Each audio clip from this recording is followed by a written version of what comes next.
శ్రీమాత్రే నమః. ఈరోజు 89, 90, 91 శ్లోకాలు చెప్పుకుందాం. ముందుగా 89వ శ్లోకం.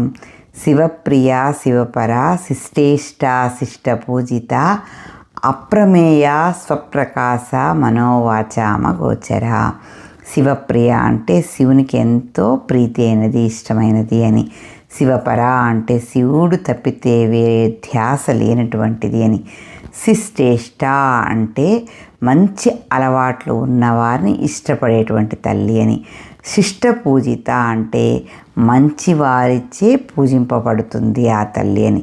అప్రమేయ అంటే కొలవడానికి వీలు కానిది, అంటే కొలతలకు అందనిది అని. స్వప్రకాశ అంటే తనంతట తానే ప్రకాశించేటువంటి జగన్మాత. మనోవాచామ గోచర అంటే మనసుకు మాటలకు వీటన్నిటికీ అతీతమైనటువంటి తల్లి ఆమె అని. 90వ శ్లోకం. చిచ్చక్తిచేతన రూప జడశక్తిర్జడాత్మిక గాయత్రి వ్యాహృతి సంధ్యా ద్విజ బృంద నిషేవిత.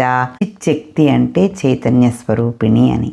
చేతనారూప అంటే చర్యల వెనుక ఉన్నటువంటి శక్తి స్వరూపిణి అని. జడశక్తి అంటే చెలించినటువంటి శక్తి కలిగినటువంటి తల్లి అని.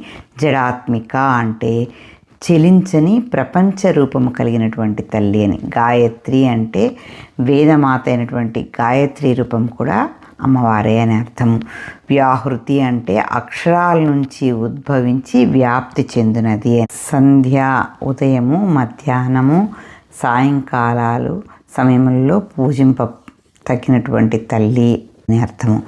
ద్విజబృంద నిషేవిత అంటే సంస్కారాన్ని పొంది ద్విజతత్వం పొందిన వారి చేత ప్రత్యేకంగా ఆరాధింపబడుతూ ఉంటుందట ఆ తల్లి. 91వ శ్లోకం. తత్వాసనా తత్వమయీ పంచకోశాంతర స్థిత నిసీమ మహిమ నిత్య యవ్వన మదశాలిని. తత్వాసన అంటే 25 తత్వాలను ఆసనముగా కలిగిందట అమ్మవారు. తత్ అంటే అందరి మనస్సుల యందు తిరుగాడుతూ ఉంటుందట.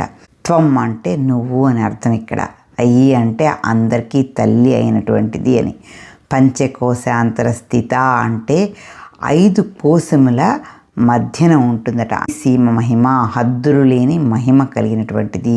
నిత్య యవ్వన ఎప్పుడు యవ్వన దశలోనే ఉంటుంది. మదశాలిని సదా మహా ఆనందము పొందేటువంటిది అమ్మవారు అని అర్థం. తర్వాత 3 శ్లోకాలు తర్వాత వీడియోలో చెప్పుకుంటాం.